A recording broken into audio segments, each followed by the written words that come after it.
Hey, welcome everyone. Hi, welcome to the ComicBase live stream. And if you would, because we had a little bit of a computer snafu right beforehand, if you give me a quick thumbs up as to whether the sound is okay for you, because we missed our usual check for whether everything is good. Oh, and looks like we have one other potentially fun thing going on with a chroma key, but I'm gonna run through that one regardless. I think we're okay. All right, so I've got a demo machine. I've got things going, and I'm hearing sound is good. Thank goodness. All right, guys, welcome. This is a big day. This is the debut. We just kicked it off. We're actually still in the process of kicking off the debut of ComicBase 2026, a.k.a. Metropolis. This one has been a long time coming. We started working on this one, honestly, about a year ago. We did it a lot in concurrent with our work on ComicBase 2025, but it's been a very, very, very big project. Huge amounts of changes to front ends, back ends, middleware, you name it. And we'll get into all that stuff and more as we go on. But first of all, I want to say hi, thanks to everyone who made it here.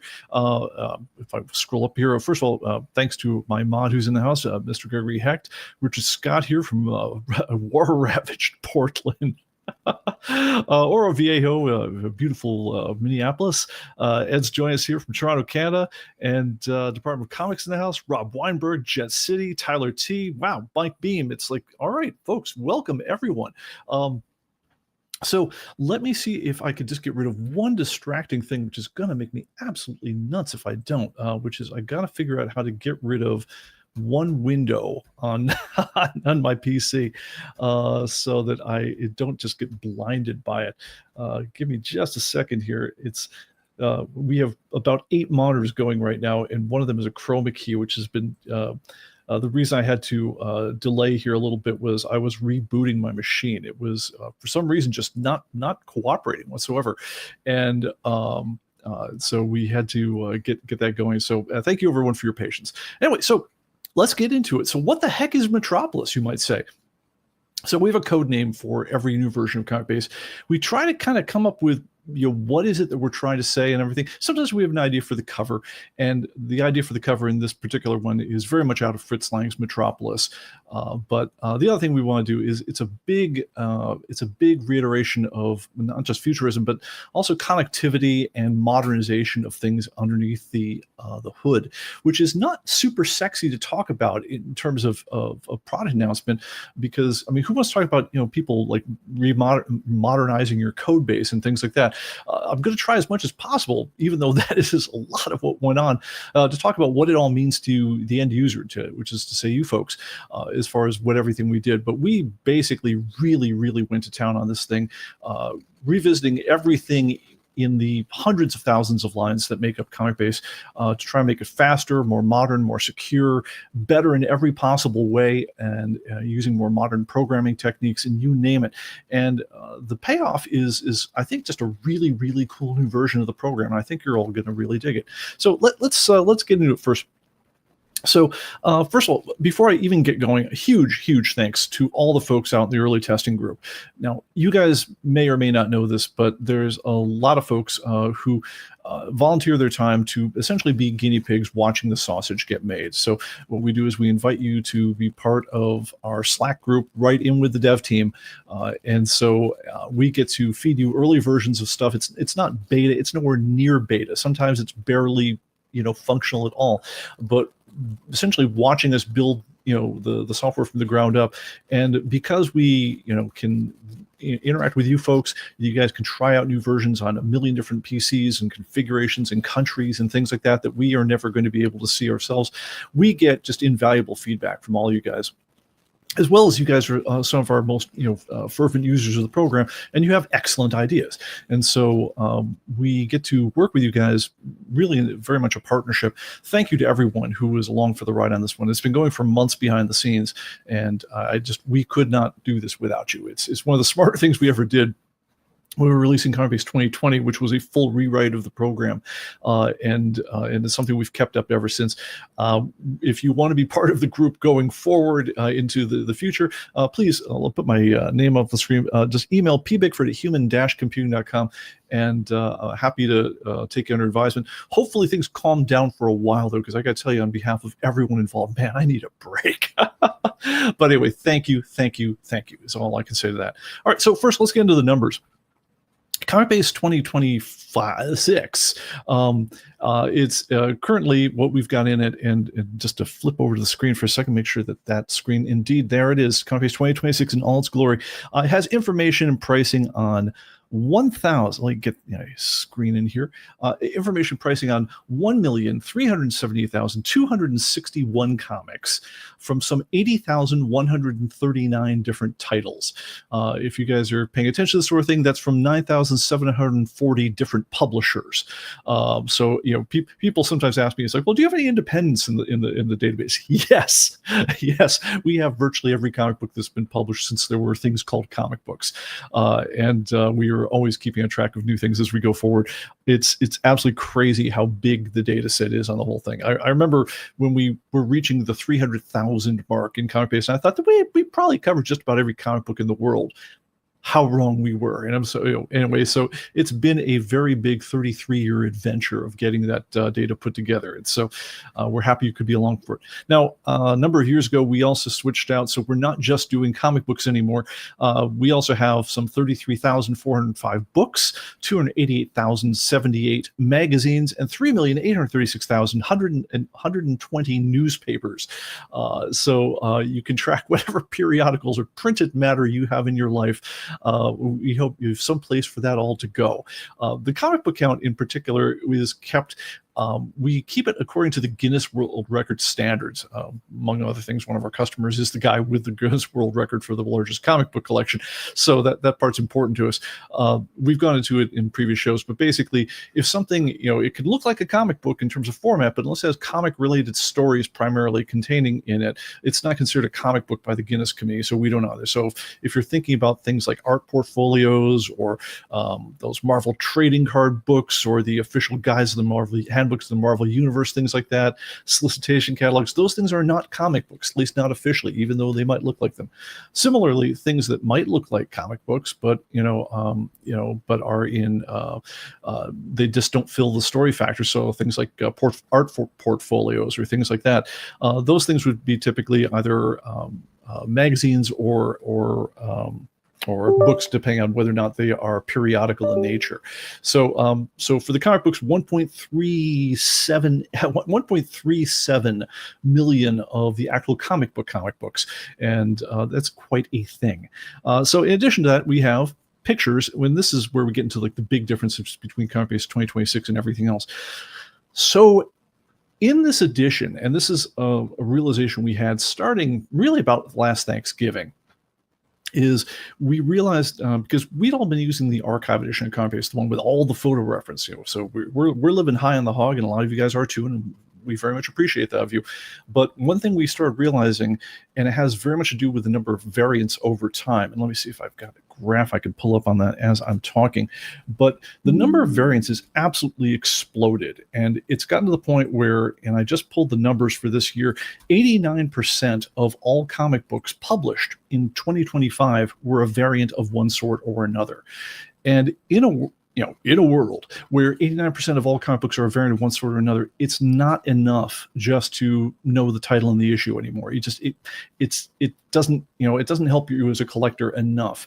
Now, certainly having a barcode or a description of the artist or things like that is all a wonderful thing, but without the cover reference to so much of this stuff, it's just impossible to get your job done. And so as a result, we made the decision starting last Thanksgiving, basically, we started moving in this direction, that we were going to start including serious amounts of cover artwork with every version of ComicBase, not just the archive edition, but everything.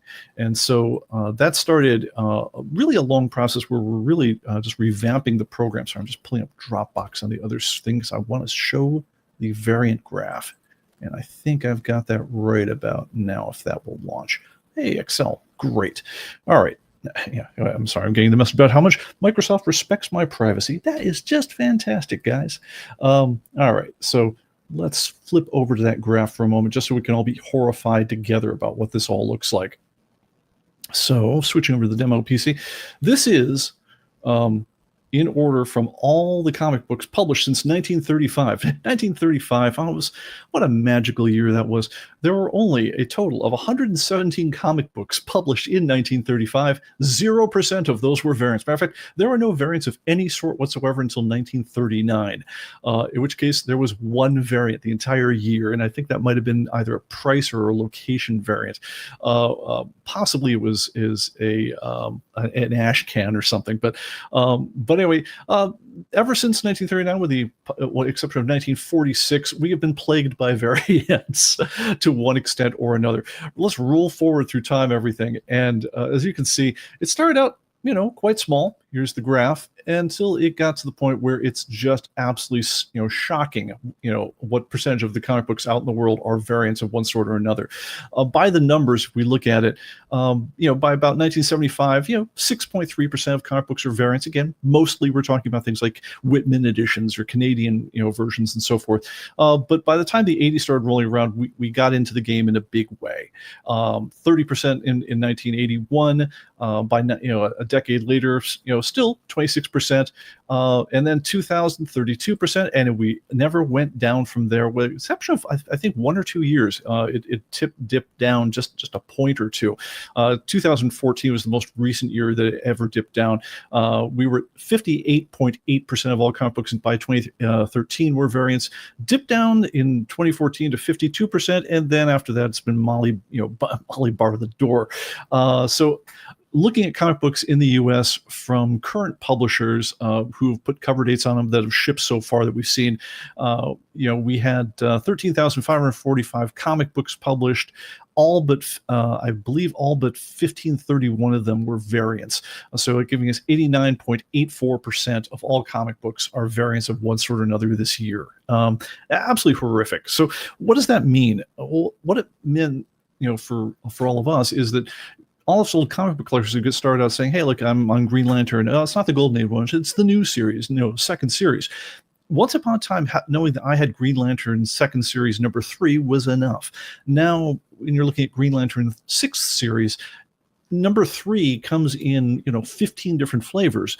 And unless you want to use a barcode gun and try to figure it out that way, it's just hopeless being a collector without having some kind of photo reference to make sense of that. So even though the big money in our business is tied up around our upper end product, ComicBase Archive Edition. That's the product that frankly funds the company. But even though that's the thing, we wanted to recognize really the true state of the industry and say, look, even going all the way down to ComicBase free, the version that you pay $0 to use, we were going to start including really serious amounts of cover reference material in every version of the program. And so what that looks like, if I can get this going back on the other screen, and let me go ahead and close a couple of folder windows here. Sorry about this. This is great TV, I do realize. But what that looks like is, so even on the free version of ComicBase, if you pull up Marvel by the Marvels or something by Marvel Comics, and you go down here, you can actually see all the issues of all the comic books as you go.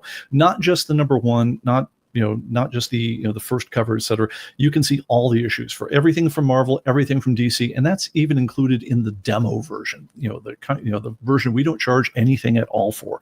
Now, as we go up the line, we include more and more. So we have the first picture of every title in the database. We have almost 10,000 publishers. We represent some 80,000 different titles.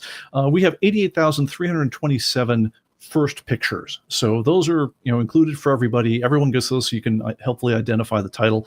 But within that, we also, the free edition has additional thumbnails for 96 books, 165,733 comics, and 2,299 magazines. So the free version has over 200,000 pieces of cover reference art to get you going.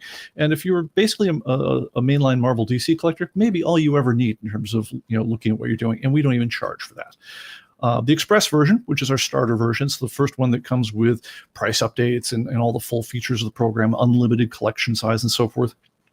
That one has additional thumbnails. So in addition to everything, another 243 books, another 253,000 comics, and 2,500 magazines. So over 250,000 pieces of. Actually, it's really over 300,000 pieces of art. They're included with just the $69 version of the program.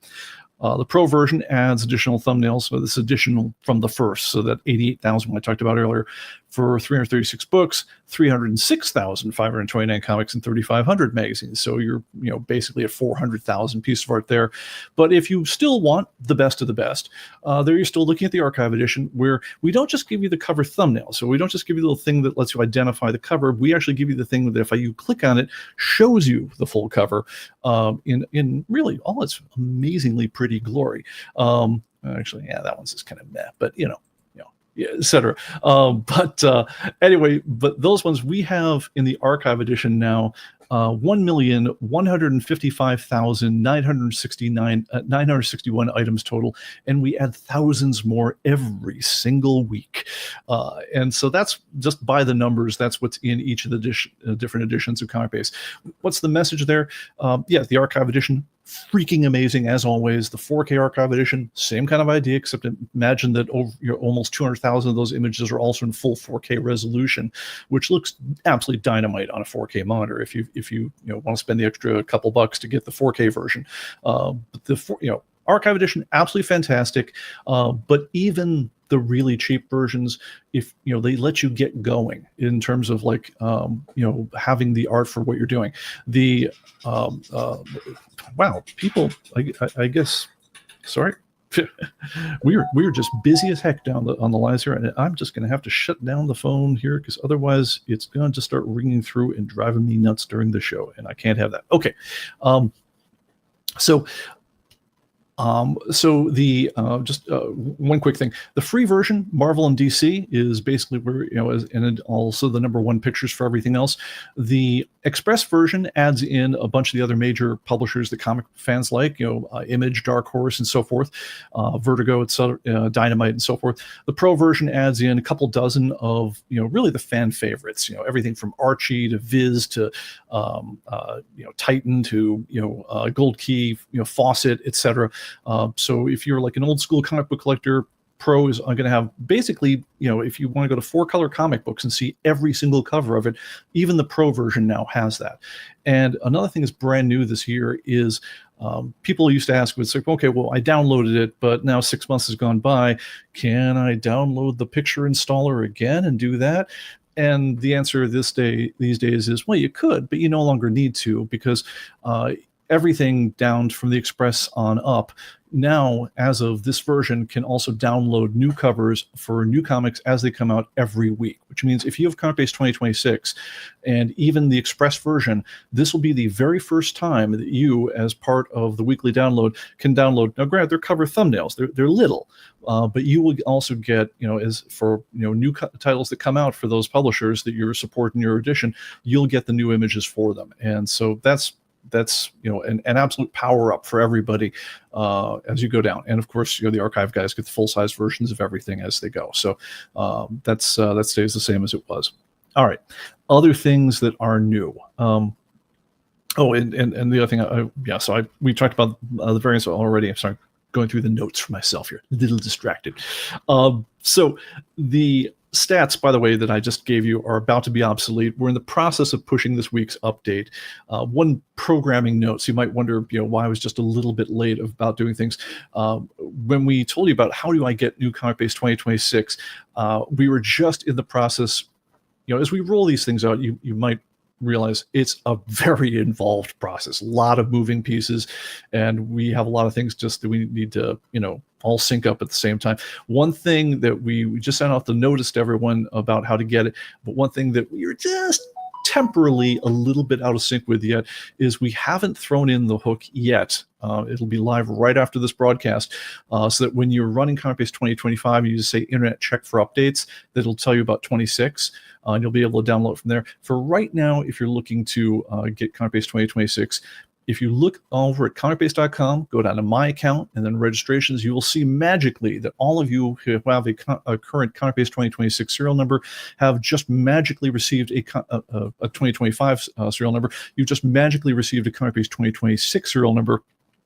If you hit the green download arrow with that, it'll download ComicBase 2026 for you. Or if you simply wait about an hour after this podcast, then the auto upgrade from 2025 will also be live, and that'll be a little bit more convenient way to get the program. So to do that, then just go internet, check for updates, and it'll tell you that ComicBase 2026 is now here. Click the update button. Really only takes about a minute or two, and you'll have the new version. It'll update your database, adding some new fields and some new things that we have in the version, and then you're good to go. You don't need to do anything else. You don't need to pay us another dime if your current subscription is good. So it's all part of the service. So why is that? Why are we so wonderful people? It's because ComicBase's model for the last while, really going back to ComicBase 10, has been that when you buy the program, we are going to keep you updated with all the new content, all the new pricing, and all the new program features for a year as part of the update subscription that comes with the program. Now, what happens at the end of the year? Everyone always asks. The answer is, well, in a way, nothing. Basically, the program still keeps running. So if you have got your collection entered into ComicBase and you're happy with it, and you feel like, okay, I know where the prices are, I'm good. You don't need to keep paying us money. It keeps running. It lives on your machine, and so the program will keep going. The only thing you lose at the end of that year is you lose the ability to basically access our servers to get new stuff. So in other words, at the end of the year, if you decide not to update, you don't get new program versions, you don't get new pricing, you don't get information about new titles. You could add that stuff all yourself, but we're hoping at that point you realize that it's really just a tremendous value what we're giving you every week, every year, and it's worth between $1 and $2 a week in order to get that all year long.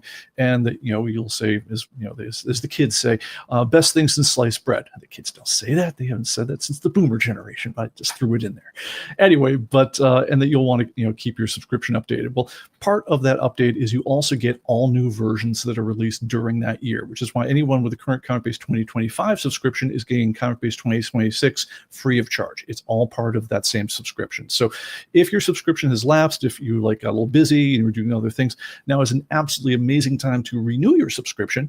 And you can do that, even if you're coming in from a very old subscription that you just kind of walked away for a while and you want to come back, just go to comicbase.com, go to my account, registrations, and you'll see a little renew upgrade button on that. Just click that and you'll get essentially the owner deal.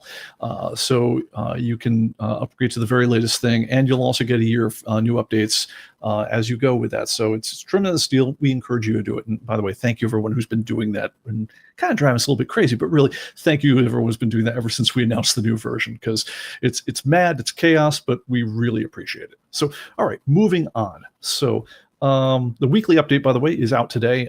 They're pushing that as we go. Again, give this about an hour if you would until after the broadcast, and then you can do everything, updating your version and the content in the same slew of activity. We have decided that Wednesday is going to be our standard day for new releases. One thing about the publisher situation right now, it's, as you guys all know, very, very strange. Diamond Comics, which used to be the big dog in the comic book industry, basically collapsed. And that has sent everyone scrambling for a number of months. Things have basically stabilized now. I apologize to everyone who has inventory that's still rotting away in Diamond's old olive branch, warehouse, which is they're having all sorts of court maneuverings to try to get that back. But the actual business of getting comic books out into the world has continued on. Now, before Diamond collapsed, and really one of the things that instigated it was DC Comics and some of the other majors went over to a new distributor called Lunar Comic Distribution. And later on, Marvel, which was really the death knell for Diamond, pulled out, and they moved their stuff over to Penguin Random House. And along with a number of other folks, Dark Horse, some of the manga distributors and so forth, as well as Penguin Random House, it gave them entree into a lot of their comic-related books. So everything your kid ever read with Spider-Man on is now available through those guys. Some of these smaller comic distributors or comic publishers either went independent, went through Kickstarter. Some of them distributed directly to stores themselves. It's tricky to do, but if you have a store that will order from them, Mazel Tov. I mean, it's economically quite difficult, but whether you order directly from a Kickstarter folks yourself or you get through one of those other guys, we're certainly trying to keep up with all the new releases from them. Some of those guys have been aggregated into a new distributor called Filbo Distribution, which we are also in this new version of ComicBase supporting. So we have actually adjusted ComicBase Metropolis to support, not only the old Diamond stuff to the extent that they are still walking around, but also Penguin Random House, Lunar, and also Filbo. And we are, internalizing all their new data every month, typically about 2 months before it ships. So well before the comic book hits the street, typically you'll be able to find it inside ComicBase. It's been added as part of the weekly update. Now, we order one each of all the major comic books now. We don't buy every variant because no one can, and still, no one short of Howard Hughes, Mark Zuckerberg could afford to do that one and stay solvent. But we do order one of everything, basically to make sure that what they solicited matches what they actually want to show, put in the comic book as. Things frequently change names between how they solicit and when it ships. Sometimes artist teams change, but then also when you actually look at the comic book in question, you can get a scan of the final cover, the real art, not just the promotional art, and you also can double check other credits that are never included in the solicitations, inkers and editors and colorists and things like that. And so that's what our team does on the content side, and we put all that information together. Basically, every Wednesday has been the day that's largely happened. I think we're going to keep with Wednesday, even though we now have multiple distributors hitting us at different times during the week. Unfortunately, there's no such thing as New Comic Book Day really anymore. Lunar has honored that very much in terms of getting all their stuff to people out by Wednesday.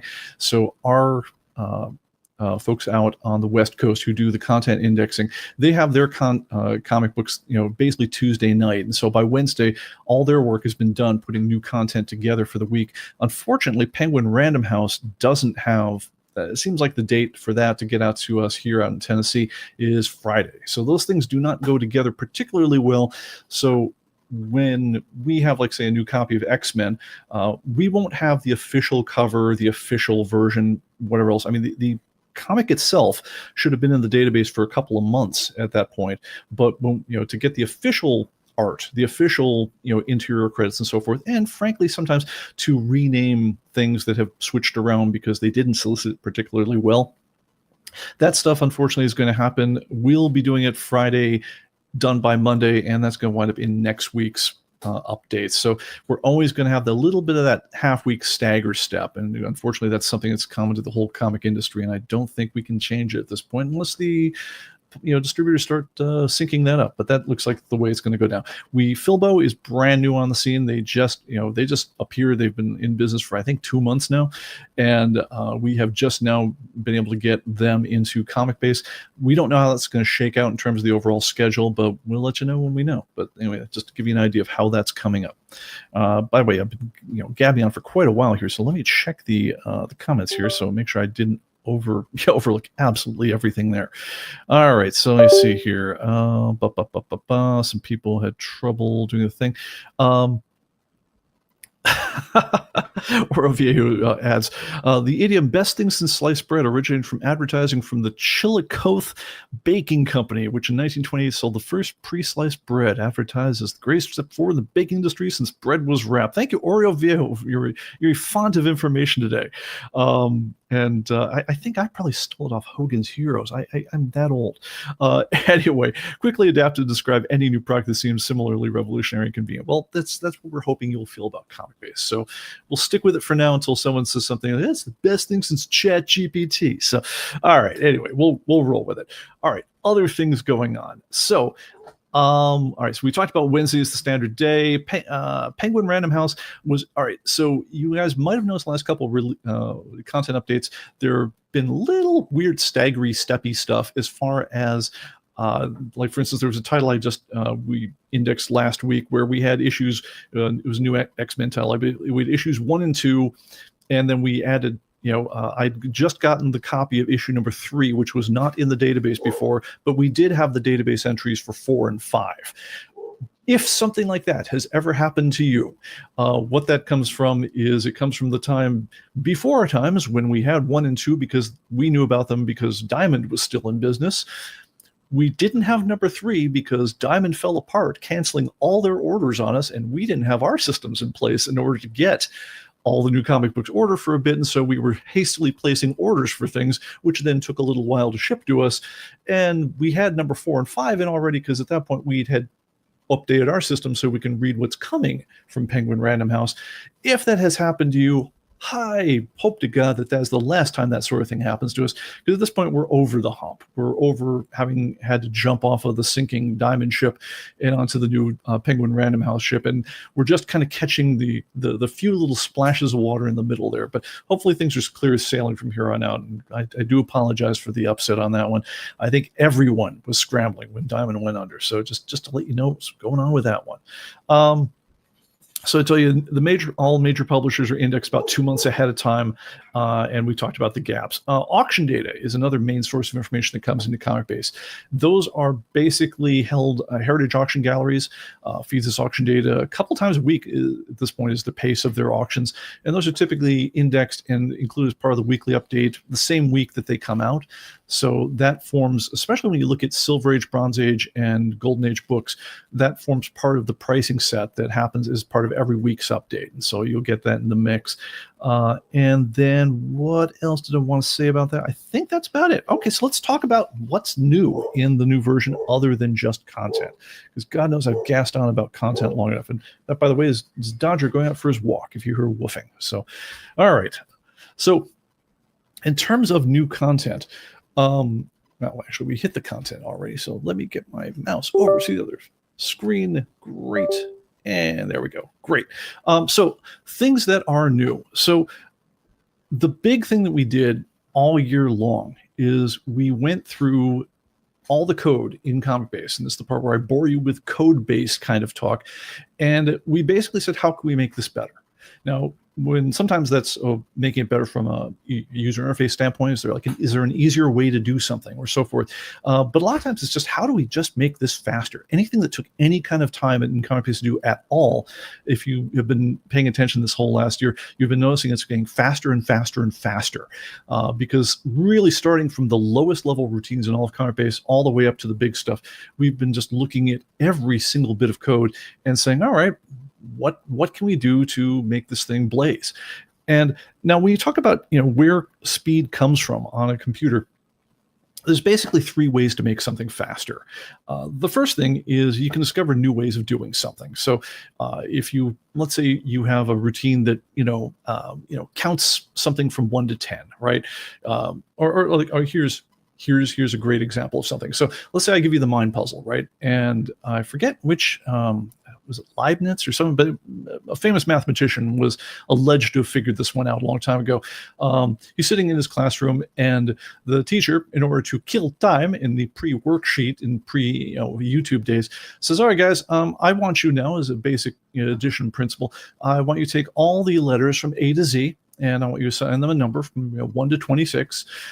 And then I want you to figure out, if you added them all together, what would that give you? What would that number be? Now, the slow way to do this, and this is what the teacher intended very much, was to add 1 plus 2 plus 3 plus 4 plus 5 plus 6, and that should be about enough time for the teacher to get a cigarette by the time you're all done, combined with all the requisite, math errors that come from trying to add something, many, many times.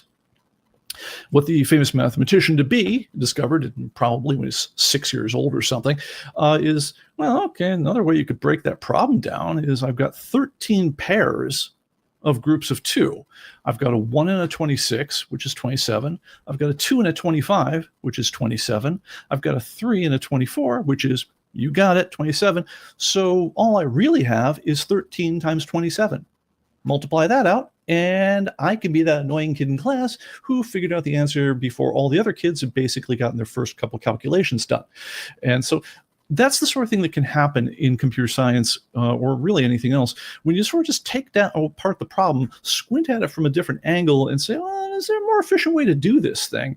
And sometimes you achieve some real breakthroughs that way. Now, That's a lot of what you do. Now, good computer scientists will figure out a lot of things ahead of time so that you never do the stupid time wasty stuff to start with. But there's always, if you're really just drilled down on something, there's always room for a little bit of improvement from here and there. Now, another way you can make something faster with a computer is you can just throw more horsepower at it. You guys have had this all before in your own life when like you had the aging PC you've got, and then you bought the new one, and the new one was way faster, at least until all that crapware that came pre-installed on it slowed it all down again. So, by the way, pro tip: if you did buy your computer from any place other than building it yourself, spend 10-15 minutes uninstalling damn near every program that's not from Microsoft that came installed on it, because it's all it is doing is slowing you the hell down. And that goes triple for any antivirus or security stuff where you've got. If you ever just want to have a machine that runs clean, safe, and effective, and way, way, way, way faster than what you've been doing otherwise, just uninstall it, use the built-in Microsoft stuff, and you will have a much better PC for no additional money whatsoever. But anyway, when you throw newer, faster hardware and stuff, obviously everything gets better. And over time, of course, we've been in business for a very long time. We've had people have upgraded from very, very old. I mean, I think we started out in the era of the 386, and we've moved up, to modern computers. And it's been great, especially when things like SSDs came along, and that was an absolute game changer for databases. But we can't rely on you guys upgrading your PCs all the time in order to make what we're doing faster. So what can we do on the hardware front? Well, one of the things we can do, and we spent a lot of time doing that this year, is we can use more of the resources you've got. So what do you mean by that? Why weren't you using it all this time, computer boy? And the answer is, modern computers, very complicated. In particular, they are very complicated from they call an architectural standpoint, in that they can use what's called multi-threading, which is to say they don't just have one brain that's thinking on a problem very, very fast and trying to get to the answer. They actually, most modern computers, if they're on the upper end of things, have between 8 and 24, sometimes even 32 threads of thought. They're really machine processes that they can devote to solving little bits of a problem. Now, granted, some of these things are busy almost all the time doing things like making sure that when you move your mouse or click on a window, that something actually happens in time. But it's increasingly possible for programs to use more than one bit of attention of the computer at once. This is called multiprocessing or multi-threading. And so if I have a job which is something like, okay, I've got a list of 50,000, or let's make it something a little bit less silly. Let's say I have 1,500 issues of Action Comics that I want to display on the window. Now I'm going to do things like, okay, so load up the database with that whole thing. Then here's a grid with all the issues. Now I need to go down each of those lines, and I need to draw in what's on the screen and lather, rinse, and repeat until you get to the 1,500th one. Now, computers work at really billions of operations per second, and as many steps as there are to get that done, if there's one part of it doing that job, it does take some time when you start working on bigger things. But if you're very clever, what you can do is you can kind of organize a team to go at these things in pieces, where you can say like, okay, first part of you guys, I want you to run over and get all the data. I want you to run over there and start getting the screen set up to get everything going on there and so forth. I want somebody else to go and do the calculations for whether things moved up, down, or sideways. And you can break these things into multiple processes. I want somebody else to go out and fetch the picture, and start shrinking that down to a thumbnail so we can spot it in there. And if you organize these things very, very carefully, and it does get incredibly murky in terms of the code, you can get really multiple times the amount of stuff done in the same period as you could using just one thread, which is the typical way of doing computer processing. Now, the downside of all this is it's tricky as hell. There's a lot of coordination between the pieces. There are things that one piece will know that the other pieces won't know. The guy who's running off and getting the data doesn't know anything about the screen, so you can't ask him any questions about it. The guy doing the screen doesn't know that, the guy who's doing the picture doesn't know that the screen's busy being updated by somebody else. And so if I try to throw a picture on it right now, it won't work. All that stuff, incredibly tricky to program, and which is why most programs don't do it. It's not worth the trouble most of the time. Well, what we did this time out in ComicBase 2026 is we went through all the parts where something like that would help, and we did the extra work. We did a lot of very, very nudgy, detailed work to break it down so that we use as much of what your computer's got to throw at the problem as we can. And we did that in terms of its processors. We did that in terms of its RAM. So if we could use more memory to store more things locally so that they could be very fast when we ask for them again, yeah, we do ask for a little bit more of your computer's resources. We look at what you've got to bring to the table. But instead of ComicBase using 5-6% of what your computer is possible of doing, if you look at it while it's doing something busy these days, you'll notice a couple of things that are really different about this version. One is it almost never says not responding. So even if it's very, very busy, it's pretty much with you the entire time, unless you do something that's really locking it hard, like your hard disk is just, crunching and waiting for something. That's a good way to stop everything cold. But short of just a couple moments like that, ComicBase 2026 is always responsive to you, and it's always working about as hard as you've got the horsepower for it to do. And again, took a hell of a lot of work to get that done, but the results are amazing. So I can go to a crazy big title. Let me see if I can go to one like Action Comics now and flip over to the screen here. And let's see here. All right, where's my screen? There it is. So, all right, so that's Action. Let's go to Action Comics. Action Comics. Comic? There's an Action Comic. I forget about that. Yeah, I guess from Peter Houston, 1946. That must be a new addition to the database. So here's Action Comics. Now, you notice that I'm demoing this on a machine that costs $249, $259, something like that. This is a demo machine that costs virtually nothing. And you notice that for me to type Action Comics and have it go there and draw the list of all 1,626 items, which you see it counted down here at the bottom, it took about 1 second. So that's how fast this whole thing is. Another thing that's fast about this one is look at this grid scrolling, right? I just also, there's going to be 1,626 pictures for all these items. And as I drag down here, there they all are. And this is on a machine that is probably cheaper and scummier than anything that you guys have at home. Unless you really haven't upgraded your machine in 20 years, in which case, please upgrade your machine. But anyway, that's how fast this operates. Now, you notice also as I'm doing that certain of these lines here, like this one over here, they're green to show you this one's risen in value significantly from last time. It went from $3.99 to $4.25. I guess it's not that much, that big a jump, but this one here went a little darker green. It's $3.75, but it's doing this green, this color coding up, down, sideways as far as to track the value, and it's doing that basically as fast as I can scroll. And you even see at some point, yeah, like here's one, the third printing of Action Comics, actually went down in value this last year. So there's that one there. But that's how fast this sort of stuff is going all the way through ComicBase. It's just, we've really, really gone to town just to take anything that took any time at all and make it go faster.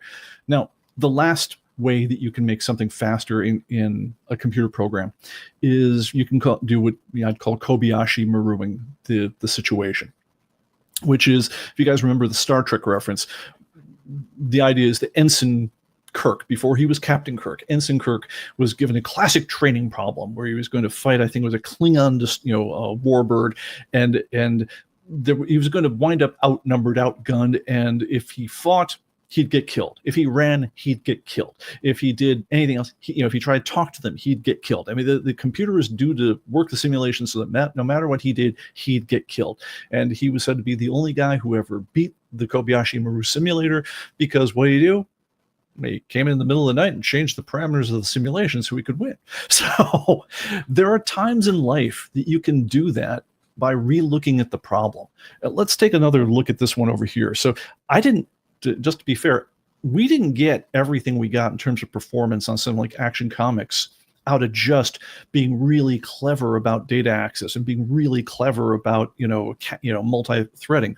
Yeah, we did all that stuff, but we also changed the rules of what we were doing. So, for instance, I said we loaded up 1,600 pictures. Well, sorta. We know what what the picture information is on all the 1600, but you can only look at, with the grid set to this size, about a dozen of them at once, right? So did we need to load 1600 images? And the answer was no, I didn't. But the second I move my mouse somewhere, the second I scroll to a different place, well, at that point, I better be showing the ones I can see in the blink of an eye, which you see it does, but I only need to show them the second they appear. Same thing goes for the coloring of the lines. I don't need to, compute the values in color 1600 lines. I need to compute 12 lines. I need to compute the ones you can see, because that's the only thing that really matters. If the thing's invisible, why bother doing it? This is basically an old video game trick. It's something they do this if you guys ever played a first-person shooter or Red Dead Redemption or something like that, they will play a million different optimization tricks. They want you to have hardware to beat the band. Don't get me wrong on that one. But they will also do things like saying, hey, if I've got a monster that just dove behind my head, and he's circling around behind me, I can calculate where the monster is so I know whether he will strike me. So if I turn around, I can draw the monster. But I don't need to actually draw that monster as long as he's crouching down behind me and he's occluded by my own body, right? None of that needs to be rendered whatsoever. So I can save all that bandwidth until I take my character, whip around, and I see the monster, at which point he better be doing exactly what he's supposed to be doing. But I can really economize on what I'm doing by only making the parts of the effect that are visible happen. So we do a lot of stuff like that, as far as, you just basically saying, what are the parts that the user can possibly be observing, and making those parts the thing that we spend all our time optimizing. So what is the whole process of optimizing? What does it look like? We go in there to anything that's been slow. And first thing we do is we drop a million bits of timing data. So we go, let's say we have a routine that's going to encompass 300 lines of code. All the major points of it, we're going to sit there and say, okay, the time down to the millisecond is here. The time down to the millisecond is there. And then we're going to go analyze where the parts of that code are that were slower, and we're going to say, okay, well, between this part and this part, we're doing this sort of thing. What can we do to reel that part in? And bit by bit, you choose all three types of things you can do. Is this something we can throw more horsepower at, by multiprocessing? Is this something that we can, that we can dodge for now? Maybe we can do it, earlier or later. Or is there something where we can rethink the problem in some way to make it all faster? And basically, it's lather, rinse, and repeat for all the major portions of the entire program. Looking at these millisecond timings, trying things, and then finding out, did we bring it in? How much did we bring it in by? How much did we get that percentage down by, and so forth? Which is what leaves us here with this rather ludicrous thing that we have to talk about in terms of, like, well, how much did you make the program faster? And the answer is, it depends. It depends on your hardware. It depends on how big your list was, things like that. But when we look at the overall average of our timings that we've done from before we started optimizing and after we started optimizing, 40 to 400% is a typical range for us. Now, there are things we did that are not quite as impressive. Some of the things like, we get capitalizing titles. We only brought that one in by 12%, but then it only took a couple microseconds anyway. On the other hand, there are things that we do, like pushing an update to the server. So like what our folks in the back are doing, out in California right now, pushing the content out for you. We've made that process about 10 times faster, 1,000% faster. Another thing that comes up a lot is processing new data submissions and corrections. We made that about 12 times faster than we had in the past. It's not something that impacts you directly, but it makes our guys so much more productive that they can move through their workload much, much faster. And they can bring a hell of a lot more content to you every week because they can work so fast. We tore the roof off some of that stuff, and so it's something that it needed to be done because we're dealing with so much data that it benefits everyone. All right, so let me see here. Okay, so we're getting to some announcements. We'll get to that in a bit. All right, so that's kind of where we're at on the speed of things. Now, one thing, a really good measure of this one is when you guys download the update today.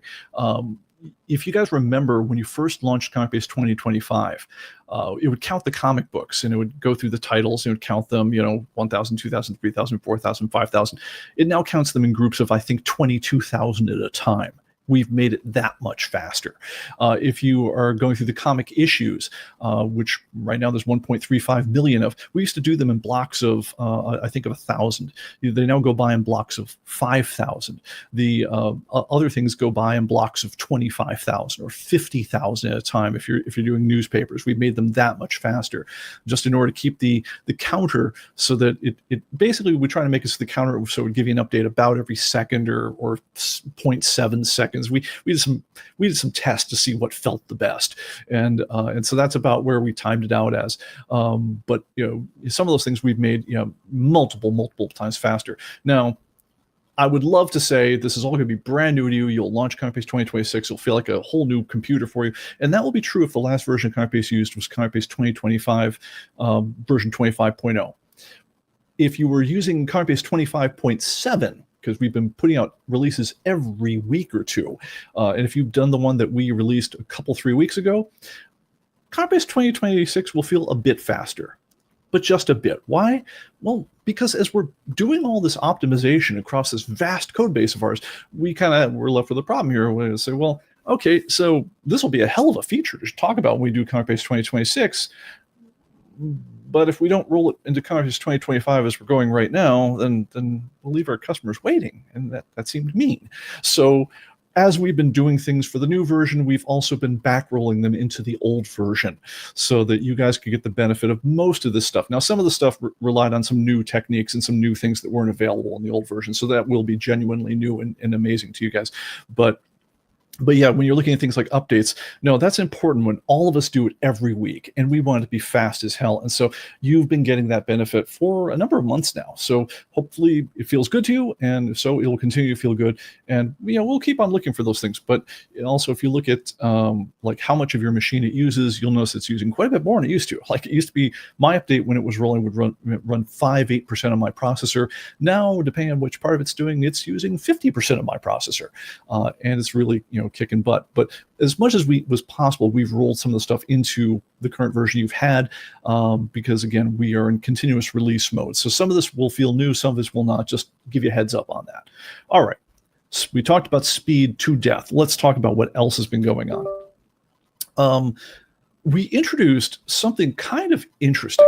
This is a thing called ComicBase compressed backup. What the hell is a ComicBase compressed backup? Well, it sounds like a backup file that you've compressed, Bickford. I get that much. But what we were doing, so you might have noticed from this kind of numbers I was throwing around beforehand, that we do a hell of a lot of work with pictures, databases, optimizations, multi-threading, and we're constantly, again, in an arms race to figure out how can we make this stuff faster. So let's look at a couple of things here. This is I just opened up the folder here on the form on the thing, and this great. I've yet to save a backup, so I've bunged my demo already. So bear with me if you can. Let me get the magnifier up here so I can go. But let's talk about file sizes and so forth for just a second. So if you've got a full-on ComicBase database, like you have all the newspapers, you have everything in it, that thing is going to take you about 4 gigabytes of space. In this case, 4,000 megabytes in change. If I were to take the old-fashioned backup of that one, and well, if I just make a backup of it, the backup will also be 4 gigs in size. But if I turned on compressed backups on that one, it would be about 1 gig in size. So we were using 7-zip compression on that one. Fantastic, compression style. It's very much more compact than straight zip files. It's about 50% better than a straight zip file, but that would only get you down to about between 700 and 900 as far as megabytes, as far as the zip file. What we have done, because one of the things we do in order to get all this stuff to fit on disks and the amount of work that we do with customer databases and everything else is, and again, we took a fresh look at how could we make these things smaller? What could possibly be done? You try every compression element known to man and so forth. But then we had kind of an aha moment where it occurred to us that if we do a certain kind of pre-processing of the file itself, and some of this is proprietary, I can't get into it too much, but we actually came up with a new file format. It's called the CBCB format, comic-based compressed backup. We're an old backup. So let's say my database was 4 gigs in size. My backup, my zipped backup, 7-zipped backup was 1 gig in size. It now can take that one. Let me see if I got it on my other computer here. No, I'm sorry. I'm looking at the monitor on that one. It's not going to show right. But if I take and I save it with the new ComicBase 2026, the ComicBase compressed backup on that one is going to run somewhere around 230 megabytes. It's about a quarter of the size of the old zipped backup. It's crazy efficient. If you look at it compared to the size of the original file, a ComicBase compressed backup of your data takes about 8% or even less. We're kind of we're underselling what we can do, because it's, for my database, it's at between 5.5 and 5.6% of the size that it does. But we said 8% just to kind of keep on the side of the angels on this one, because it does depend on what's in your database and some things like that. But anyway, what it all comes down to, though, is 92% less space to save a backup than it with ComicBase compressed backup format than it is with anything else, and about a quarter of the size of even the compressed backups you had in last year's version. Absolutely fantastic. Do give it a shot. It is the standard backup format that we use in ComicBase now going forward. They do take a bit longer to do the actual compression. Now, I will tell you that in like most things in computers, there is a trade-off to them, in that because it's a multi-step compression process with a whole bunch of pre-processing involved. If you're just sitting there saying, "Look, I want my compressed backup and I want my compressed backup now," you will be waiting a little bit longer than you were from the old one. What we did instead, because again, most of being happy is on making it so the customer's never waiting for something that they care about, is when you exit the ComicBase and let it make you a backup, where you say, "I want to save my database now, go ahead and save it compressed for me now." What we do is we immediately kick the job over to our good friend Sidekick, which basically it's a little assistant program, runs in the background, and he got a little busier this year.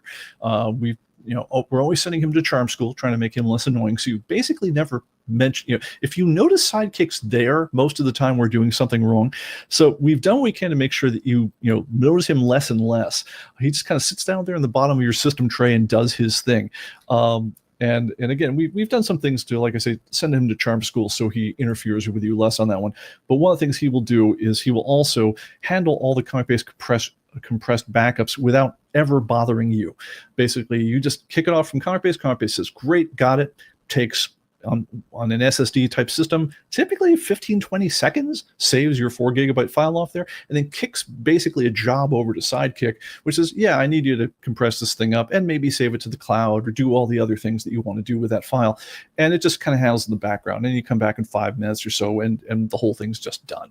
But you don't have to wait for any of it, because ComicBase is immediately freed up to do the next thing. Sidekick can do this stuff while other things are going on. And we also had to train it. It's very tempting to use multi-threading to just really go hammer, put the pedal through the floor and use too much of your computer's processing power, where you realize, my computer is very sluggish now because some process, I don't know what it is, seems to be using about 90% of my computer's attention. At some points in our testing, we're that guy. We are now no longer that guy. We try not to just put your computer through the floor, but we will use a decent amount of your computer's attention during that compression time to cycle these things up. The net effect of everything, though, is you want to put these teeny. You have the world's largest database of comic books, which saves teeny backup files. By teeny, I mean 200 megabytes, but compared to the 4 gigabyte original file, they're teeny. So it's easy to have them around. It's easy to keep safe with them all. And the other thing it does, it saves you time when you need to transmit them up. So when you actually go to the business of saving that up to the cloud, most people's internet connection, unless you're on fiber, is much, much faster downloading things than uploading things. What we've done here by making these files a quarter of the size is we've made the time to upload them much smaller. It's a quarter of the size, because it's exactly in line with their own file size.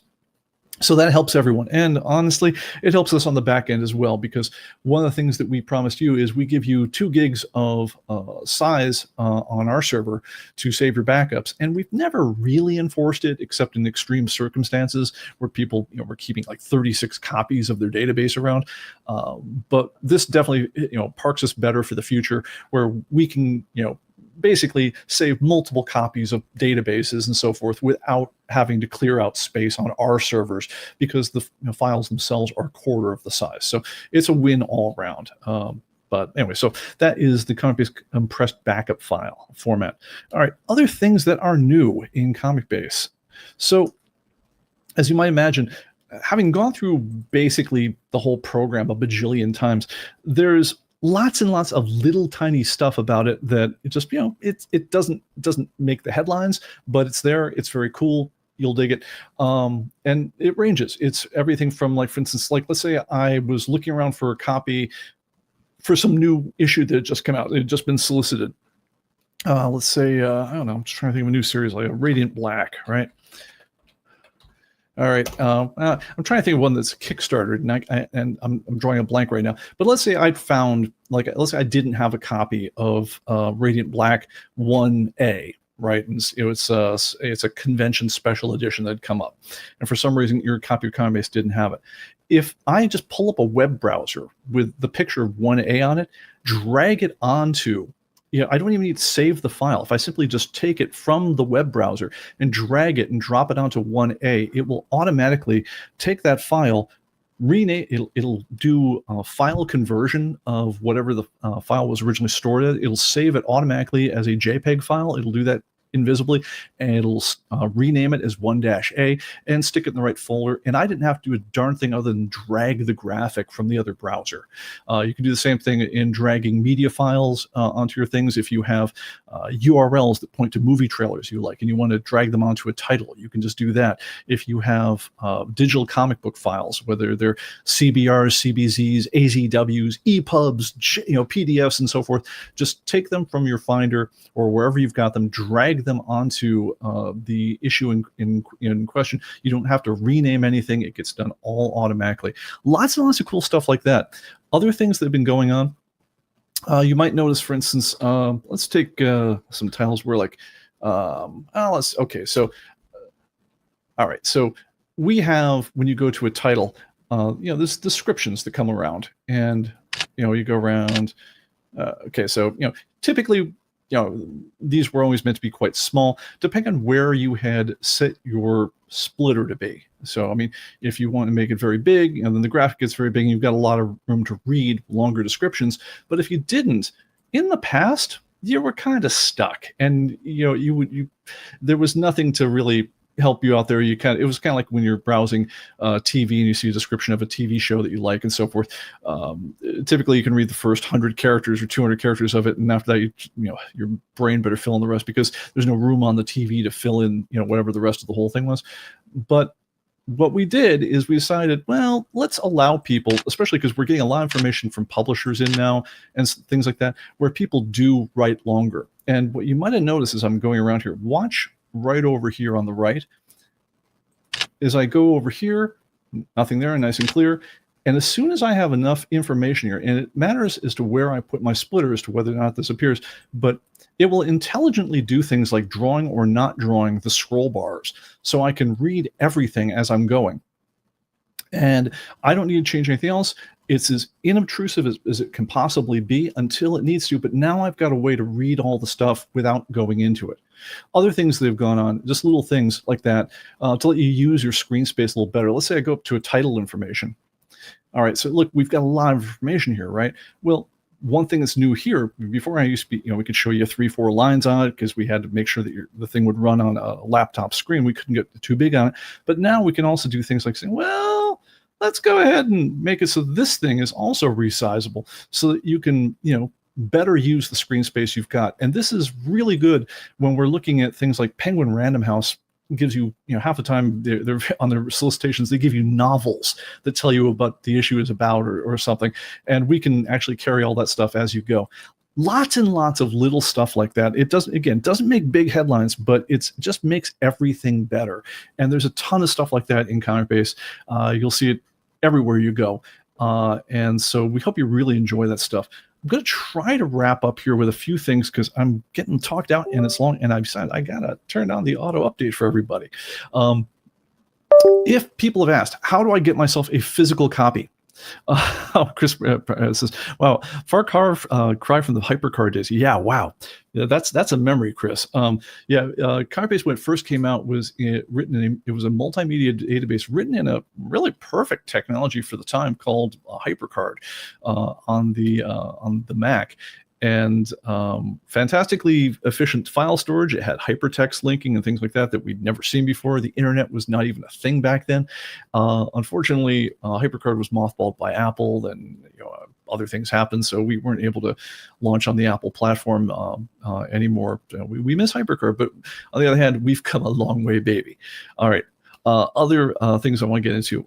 So people ask, how do I get a physical copy? So all right. If you were on the tutorial boards or following along with, any of the channels where I whine, you might have seen that when it came time to get those 1.15 million, 1.1 million pictures and put them onto either 4 DVDs or 2 Blu-rays, that we're increasingly going batty trying to make that happen, because whatever we do, we can't make there be more bytes on those disk images. And we use all the tricks we can in the world to make the images fit faster. But at a certain point, you're left having to dial down the compression or dial up the compression factor, which dials down the quality. And we don't love that. We like having things look very luxe. And so a number of years ago, we figured out the really good trick of making ComicBase install with a very small amount of disk space involved. And it does this automatically, by the way, when you launch it. Is the very first time you launch ComicBase on a new computer, it says, okay, well, all right, I want to install the pictures now for you. It'll install all of the number 1 issues, so you can easily scroll through titles and see where you're going and things like that. And then it says, okay, oh, hey, by the way, I also want to install between 200,000 or so on the Express version, all the way up to 1.1 million of the thumbnails. They're called the quick start images for everything. So it's everything when you're just browsing through a grid that you see. And then we do a trick so that as soon as you're on a title and you actually click on something, in the second it takes you to click on that issue, it has actually downloaded and displayed the full-sized edition as fast as you could possibly hope for. And I guess 1A, we only have the thumbnail on this one. So maybe that one will come along. But let's go to some of these older ones. So like here's 51A, 52A. I really chose good ones to demo this, didn't I?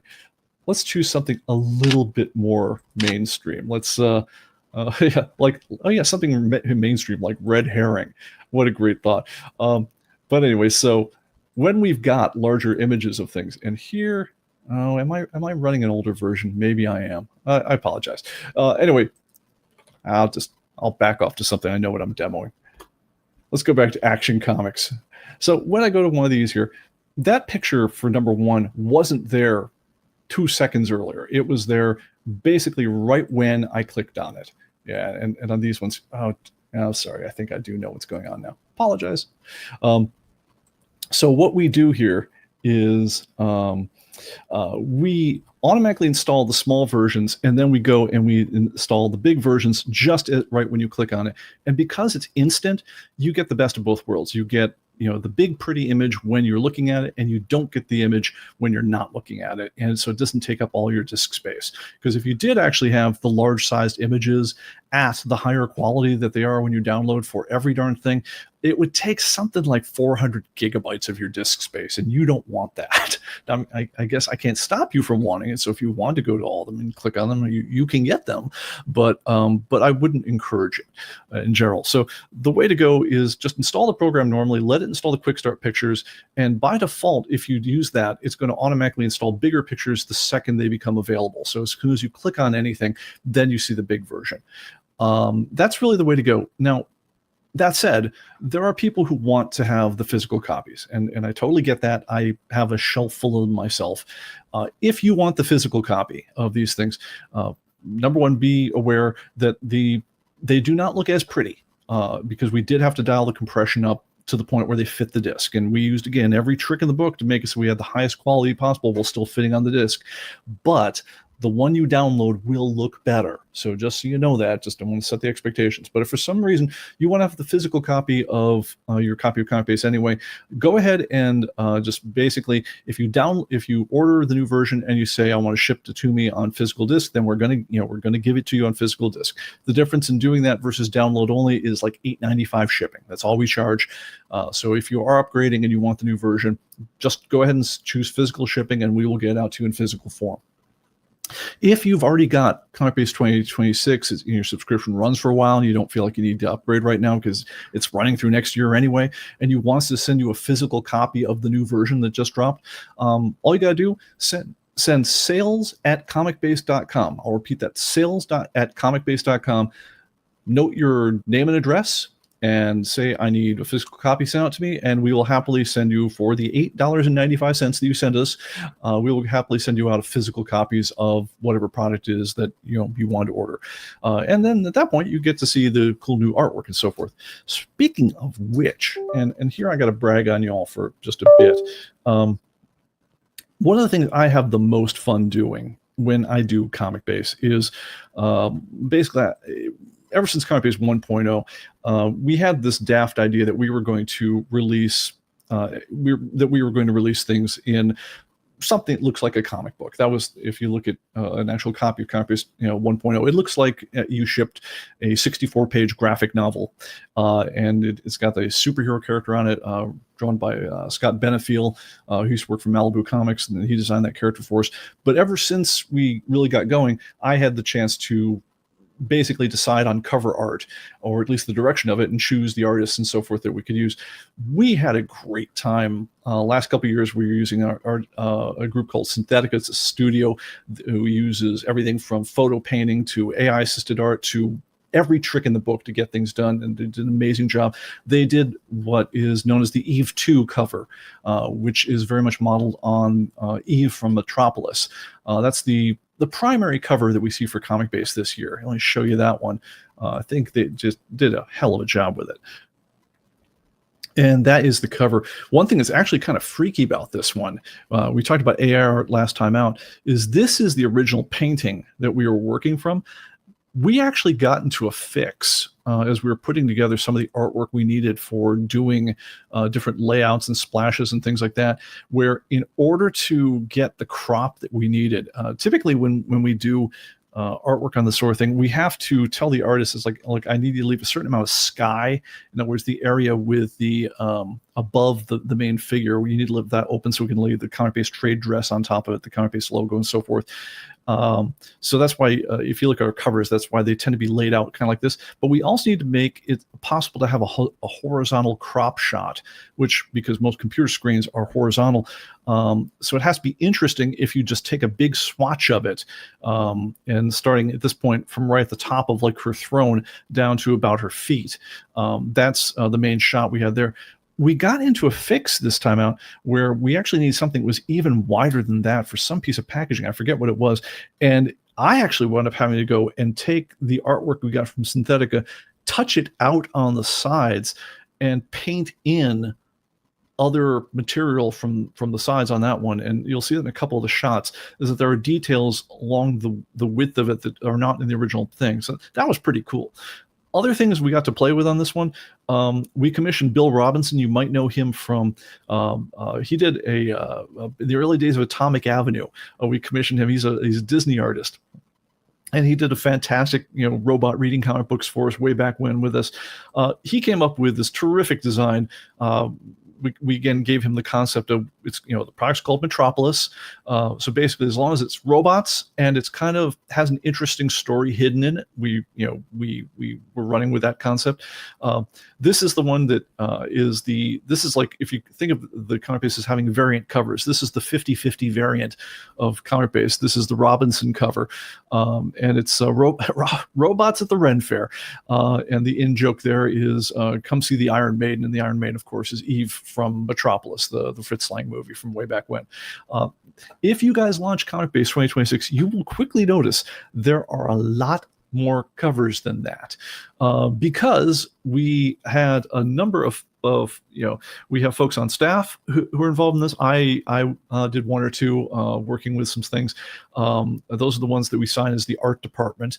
But we also even had customers dedicated a terrific cover, which is hidden in there as a 1 in 52 chance.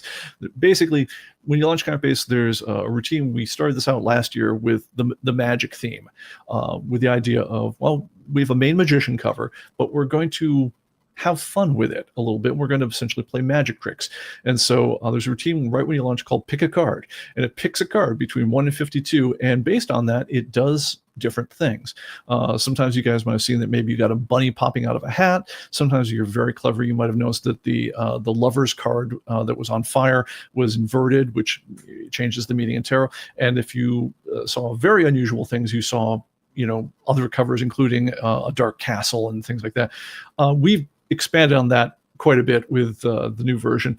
I'm not going to tell you all the stuff that's in there, but there's a bunch of stuff. And if you see a kid sitting outside looking at comic books outside of a mystery store, that's one of our own customers doing that one. Amazing stuff. Brian, great job on that cover, and he was kind enough to allow us to put that in the cover. So yeah, you can look at all that stuff. If you look up the credits, if you look under help and then about ComicBase, there is a long list of people who have helped make this whole happen, and we want to say thank you to every single one of you. So I think it's about where I'm going to stop for now. One thing, and I do have, I was actually coaching, a relation of mine, saying, look, when you're going to talk about something new you did, never footnote it, never apologize for it, and so forth. And I'm not going to do that now. But as hopefully is quite clear, this is a complicated release in terms of all the pieces that have to mesh up in order to make it all happen. And one of the pieces, as we saw, is I need to turn on the auto upgrade for ComicBase 2025. We'll be doing that within the hour. But another thing is we talked about mobile. And mobile, if you follow the adventures on previous live streams, has been an epic adventure. It's actually a main focus of the program. And you will all be hugely relieved to know that we finally worry and things like that. If we're running this thing on our beloved, iPhone Pro and everything, yes, we can now scan barcodes in a proper way and everything, and get that into the store and so forth. You will hear another announcement about the mobile. I'm not going to talk about it until then. We have a little bit of a gating factor in that there is new stuff happening on mobile, but the new stuff that's happening on mobile, there's two problems with it. One is it goes through someone else for approval first. So in other words, I can't just release it. Everything that happens on servers or anything that happens on the desktop or in Sidekick or on our back end, we can control when that goes live. There's pieces we don't control when it goes live, not 100%. So that's one part. The other part is there's a lot of new things that are happening on mobile that rely on you having upgraded to ComicBase 2026. So in other words, if they don't work, if you're using the new mobile app using the old ComicBase, it couldn't be done. They demand new things and so forth. And so we do need you to upgrade your desktop version first. So what we're doing here is we're going to give you guys probably a week or two to make sure that a sufficiently large proportion of the customers, they've had an update cycle or two to make sure that everyone's updated to the new ComicBase 2026 Metropolis. And at that point, we will announce more stuff about the mobile and basically tell you to go out to the App Store and download some stuff, and we think you will be delighted. And we'll be talking about that on future live streams and showing off lots of stuff. But for now, all I'm going to say is it's coming. But the first thing you want to do is upgrade your ComicBase. So with that said, I'm going to skip over the usual stuff. As far as announcements, please look for those in the chat. And I'm going to get on there and turn on the feature to let you guys auto upgrade from just saying internet check for updates. If you guys don't want to wait for me, just go to comicbase.com, go to my account registrations. If your subscription has expired for whatever reason, now is a wonderful time to download and get the new one. But if not, just go in about an hour. If you go to internet check for updates, you can download the new version from there too. All right, that's about it, guys. I will see you on the next one. Take care. Bye-bye.